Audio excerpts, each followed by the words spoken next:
1 onion, 2, yeah, maybe 3. Those onions are gorgeous. So I wanted to make a dish that highlighted my homegrown onions, and I couldn't think of anything other than a Filipino dish, Bistek Tagalog. I start this dish by marinating thin sliced beef in soy sauce and lemon, just enough to coat the beef. Massage that in and let it sit in the refrigerator for 30 minutes. Then I cut these onions into rings, and you know this homegrown stuff is potent because look at my face. I heat up my flat iron grill with some olive oil, and we're gonna fry that beef up well done and a little bit dry because that's how it will suck up all the juices later.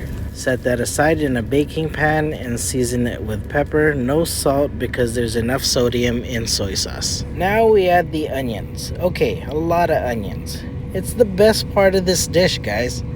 Add a little more soy sauce and lemon juice, and make sure you strain out that lemon because the seeds are bitter. Cover it with foil and slap it in the oven at 400 degrees for 30 minutes. Afterwards, I top it with fresh onions because I love that flavor in this dish. And that is how I make my Bistek Tagalog. Serve it with rice and don't forget to add the sauce. Now here's my boss with the quality control, and we passed. Huy, kain na tayo.